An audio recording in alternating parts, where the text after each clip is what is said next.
With the help of Hashem, the Siyata Lishmaya Parshas Be'ar B'chukoisai. Parshas Be'ar speaks about Shvis, we have to rest the land, Shabbat Lashem. So, this parsha represents the parasha of Emunah, of belief in Hashem. I want to explain the greatness of the Torah Kedosha. No other religion besides the Torah Kedosha can say this parasha. Because Hashem says, you're going to rest the land. In the 7th year, Shabbat Lashem, you can seed, you can plow, you can harvest. Shabbat Lashem, you, your slave, your maidservant, your worker, everybody.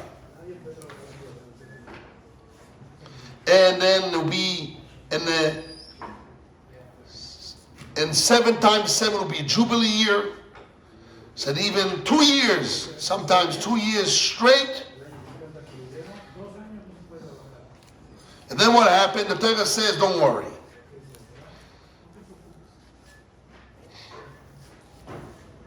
If you do what I tell you, do the rules and the laws that I tell you, I'm going to guard them, you will have to be able to get a present from Hashem. You will sit in the land, lebetach, trustworthy. The land will give us fruits, and you're going to be satisfied. And then the Torah says, V'chi tomru ma nochal b'shana shvit. You're going to ask, what are we going to eat in the 7th year?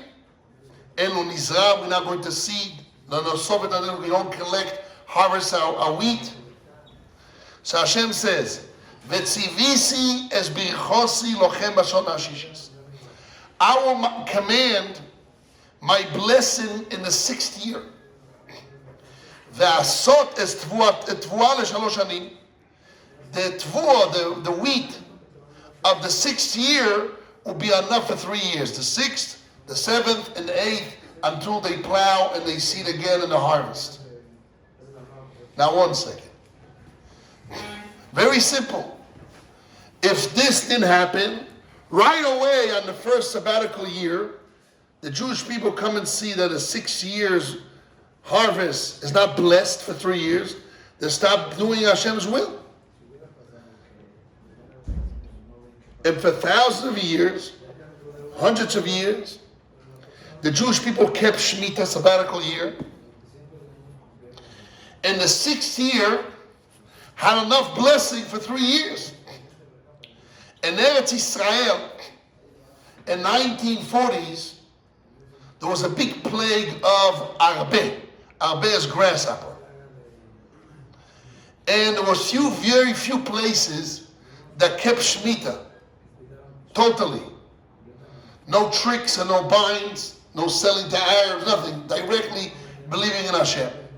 Was Moshav Komemiut and some other places. Chofetz Chaim.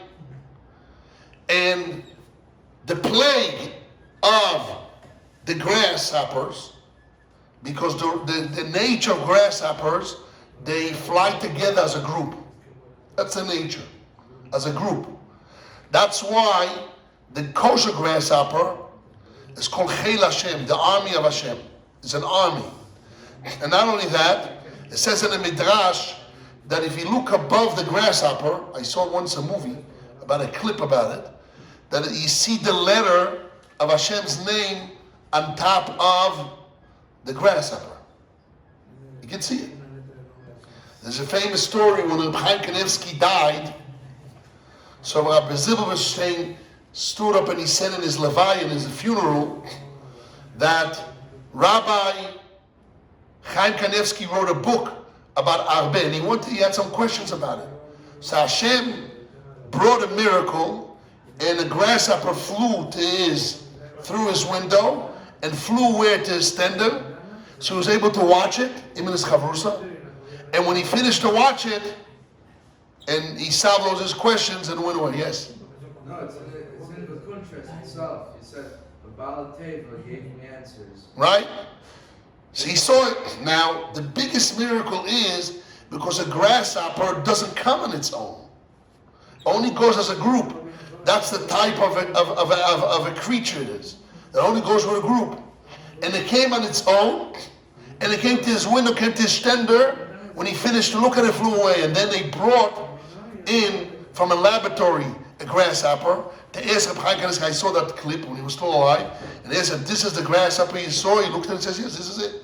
You can see the letter of HaShem on top of it. And exactly what it said. He wrote a book called Sefer HaGovim.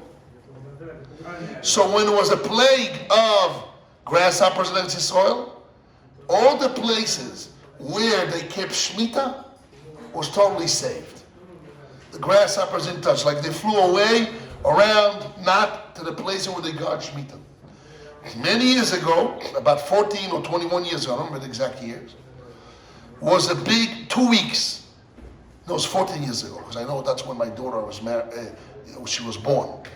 14 years ago, when I was about 15 or 16, 17 years ago. 17 means 2 Shmitas ago. So it's now 17 years ago.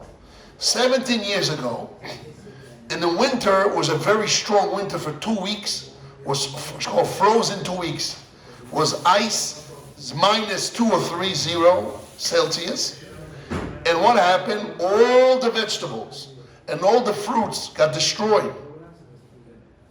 Because was kara, was the frozen destroyed the fruits. So I went especially to travel. I traveled with boys. Yosef Chaim, you were then a boy in yeshiva, a guy in yeshiva. I'm now still in the yeshiva. I remember. We traveled and I showed everyone the eyes.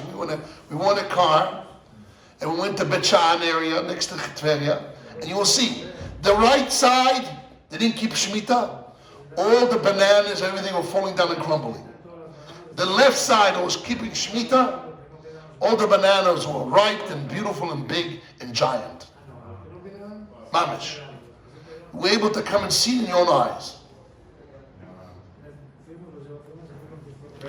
And this is the power of the Torah Kedosha.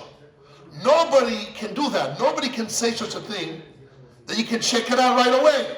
All the bluff religions can't say, you listen to me, you'll be rich. Okay, I listen to you, I'm not rich, it's a fake.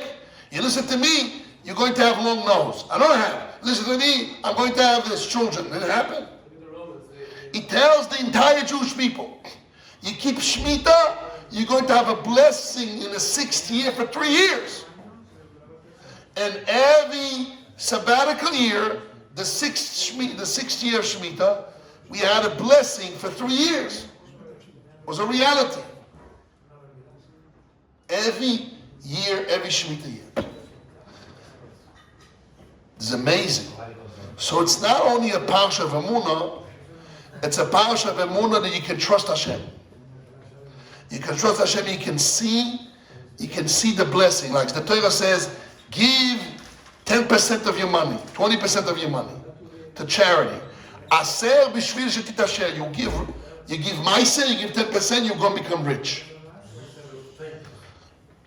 You can try it out. Try it out. Doesn't work, don't give. We used to have a group in the yeshiva with the Moshe Konfel and others that we convinced all the boys in the yeshiva that went to work and friends. We made like a company, like in Igud, that anyone that gives 20% and he sees that his wealth, his money becomes double and triple and quadruple, he should convince all his friends to give maises. But you have to give meduyak, you have to give exact. As the Beis Yosef says, he says, an afkas roichel only works when you give exact. Why only when you give exact? When you give more, even more, but not exact, doesn't work. Why? Because you show that you give it from your heart. Giving from your heart doesn't work. If Hashem is your partner, and you give exact, this is it, and I gave more, so I don't know, it's okay. But a partner means you have to make a calculation. Calculation is how much I made money, This is how much you put aside. And if you don't give ma'asot exact, the blessing is not there. What? Yes. מה? הלכה, כך כתוב, באבס חסד של החפץ חיים. You have to give exact. You give 10% as exact as a bracha. 20% you become rich. Promise for wealth. If somebody wants to become rich, give 20% of your money. Can you give 1 year to the other year? No. Every year you have to give that year. מעשר זה אותו דבר. מעשר צריך להיות מדויק. So if you give מעשר 10%, so then you have a bracha. You promise to have a bracha. If you give 20% exact, you promise to become rich. It's a reality. You can try HaShem. Now I had guys in yeshiva that did it. First month they become rich. Second month they wait. And after 3, 4, 5 months, they found another job. They made this, they made that, and they doubled their money, and then triple and quadruple, and it went up and up and up. It's a mitzvos. You have to trust HaShem. Now, so where is the emunah? If you right away see a blessing in the 6th year, where's your belief in HaShem? Where's your avodah to trust in HaShem? So the answer is sometimes the bracha could be in the food. There will be many ways. Many ways. That, let's say you don't have a double yield this year. Whatever you had. But exactly this year, all the potatoes got destroyed. And you're the only one that have good potatoes. So the same amount, but they were double the money. Whatever, the blessing has many ways and many avenues how Hashem gives you the blessing. This is Rosh Yeshiva. But it's a fact. Hashem says a fact. You keep Shavis, I'll give you enough wealth for 3 years. Which means for the 6th year, 7th year, and the 8th year till you start over again. Yes, what do you want to say? So the Rosh says in Shlit, a person shouldn't reduce from the way HaShem to go to work, because if he goes to work, he says that if you go to work and you try to find all these things for Gemara, you get rich like doing this and that. It's only by muscle the wealth comes. It's true, but here that's wealth in general. But the Chofetz Chaim says that this is a promise. Promise, Hashem says. You give 20%, you probably can become rich. One time, I had a family member that he wanted to give 20%, but he said, I want to send it to Abraham Kanievsky, and if you will promise me that if I give 20%, I'll become rich, I'll give 20% myself. That's my family member. I told him, what do you need Abraham Kanievsky's promise? That's what the Goy Mevilna says in Eved Shlomo. Give 20%, you promise to become rich. Myself. Say, I went to Abraham Kanievsky, and Abraham Kanievsky says, who says it's good for him to become rich? I got scared. And he says, I'll give you an example. He says, the Maggid Meduvna gives a mashal.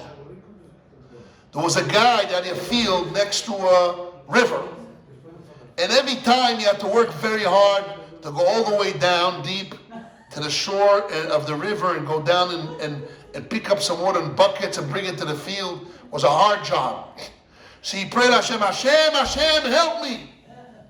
And let you have a big rain and let the river go up and flood my field. And like this, I'll have to work hard and my field will have juicy apples. Crunchy and big and juicy, and bring the sun after that. It'll be great. So what happened? Hashem listened to his prayer, and a lot of rain came down, and the river went up and flooded his field, filled with water, and he was happy. And then the sun came, and beautiful, big, giant apples and fruits came out of his trees. But later on, his face went down. What happened? His field was full of thorns, pieces of plastic, pieces of who knows what, barrels, pieces of glass. You can't walk around, you can hurt your body, you can get cut. So this is, he told me, Abraham Kanevsky, this is the mashal of the Magen Meduvna. Wealth, it's a great thing, it's a blessing. But the blessing also brings other things with it. And it brings mortiness, gaiva, anger.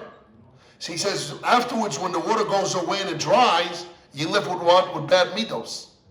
You have bad character. With thorns and pieces of glass. So he tells me, who says it's good for him to become rich?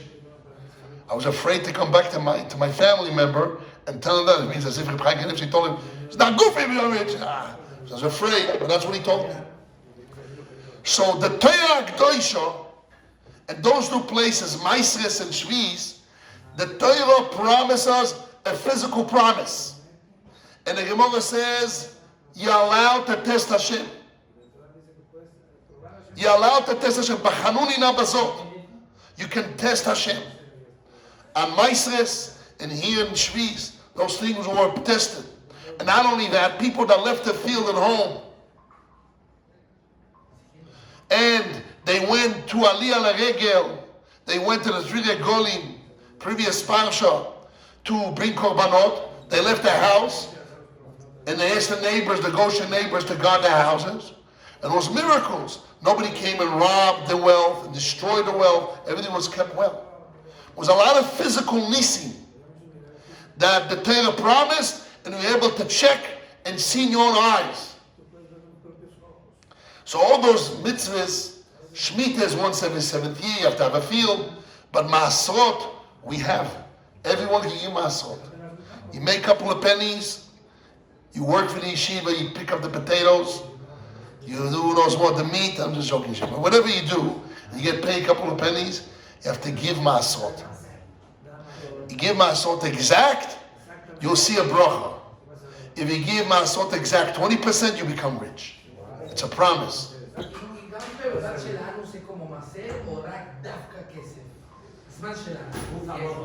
Is there any merit? זה לא, מדובר על כסף. על תבואה, על פירות ועל כסף. בחורים שאין לנו כסף, איך יכולים גם נותן לנו מסרות, או מישהו שעני, נו. איך יכולים משהו כמו איך הוא נותן מעשר אם אין לו כסף? מי אמר שאין לו כסף? שאין לו כסף, בחור שלא מקבל כסף. יש כסף, יש כסף. mucho dinero. יש כסף. You have 20 shekels, this is mucho dinero. 10 shekels, a lot, you give 1 shekel. Whatever you have, you give. You'll see, from 10 you have 20, from 20 you have 40, 40 you have 80. Whatever you have. But in theory, your question is, if you don't have money, so you don't give masrot, yes? You don't have. Giving your time, masrot, your time, it's not masrot. Masrot is with fruits or with money. Meiser stuff is going later, no? Machlekes Rishonim. The Goy Mevilna holds as Doraisa. He brings a Sifri as Doraisa. Some other poskim holds basically this Sfarim there's only a neder, only a minag. But we pass here like the Goy Mevilna. He brings a Sifri. Aser b'shit titaser. It's a chiyuv Doraisa to give Meisers. Where? In the Shulchan Aruch. Open the Shulchan Aruch. We'll see. Meisers. Goy Mevilna brings down the Sifri. Aser b'shit is Meiser Doraisa. Goy Mevilna Shulchan Aruch. We pass like the Goy Mevilna. Yes. When you're doing the calculation conversion, you're using it from American dollars, is it from the day that the value of the day you made it, or the day that you gave the last? The day you made it. You chayav when you made it. Now what happened if you lost? You lost. What can you do? There's the day that you have to give. And not only that, you cannot give from one year to the other. You have to give that year. Like, can I give Maisres of the 4th year to the 3rd year? 3rd year to the 2nd. Okay, we have to Pesach in the 3rd year, and we make Vidui Maisres. Oh, I didn't give. He said, Lo achati b'ni mimenu del memeis. Make Vidui. You have to give Vidui. You have to give that year. Made money, you have to give. The biggest Yetzirah not to give Maiser is 2 places. Where a person works hard work for his money by the hour. If a person works by the hour, it's very hard to give Maisers. Because he feels, I made the hour, penny after penny. And people which make business and make money, it's easy for them to give. Because a lot of money just keeping making. Says now they don't feel they made it. So it's very hard for them to give. But people work by the hour, 30 shekels by the hour, 50 or whatever they give you. I work an hour. I work 10 hours, I give an hour away. I work 10 hours, I give 2 hours away. Whoa, it's tough. It's very hard. Or where they begin it's all in inheritance. People give inheritance, they get inheritance, they don't want to give mices. Because they want to hold on. If I get inheritance, $1 million, $500,000, I will give right away now 20% or 10%. I'm left with 400,000. Who knows what, whatever, X amount, much less. So I can't do my dreams. No. You give inheritance, you have to give whatever you give, you have to give 20%. And Chovetz Chaim in Torah's Chesed says, when you inherit the money, right away you have to give 20% or 10%, whatever it is. And afterwards, when you continue making money, from the making money every year, the extra you made, you have to give 2. Now, what happens if I put 20% of my money as a keren for that, and then when I make money from the money, so it's better, because the 20% that I invest, I inherited $500,000. $100,000 I put for tzedakah. And the whole 100% from the $100,000 that I make from it belongs to tzedakah. Then from $400,000, I still have to give 10 or 20% of that. Wow, tzedakah will gain. That's okay. But you have to give the tzedakah. You have to give, it's not yours. So the Chovetz Chaim gives an advice. What is his trick in Torah's Chesed? You hear this? He says, give loans. When a person gives loans, he doesn't feel the money you went away from him. So that's how you handle Yitzchak. Chovetz Chaim said, Torah's Chesed. You give loans, so then you don't feel that the money's been stolen from you, taken away from you. It's very hard for people to give away money. It's there, but it becomes part of there. That we say, V'afta Hashem b'chol v'chol nafshecha v'chol moedecha.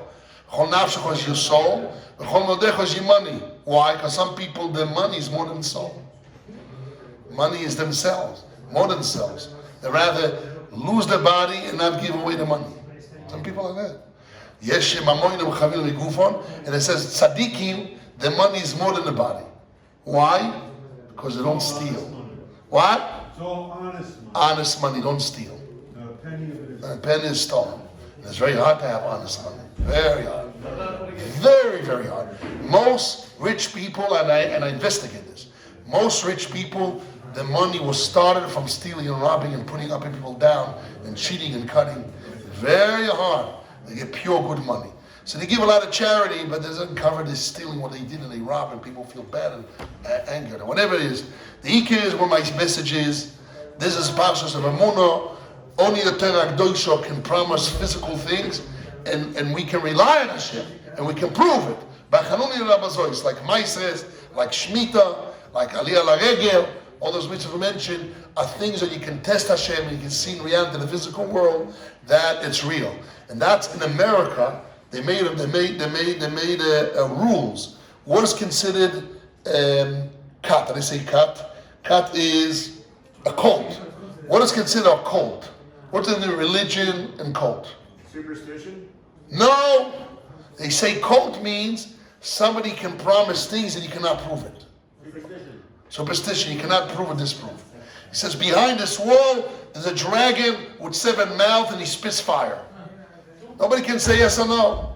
And he says, and this date, aliens will come from heaven and will kill us all, and we have to prepare ourselves. They take pills and die before he comes, and then we'll go to heaven.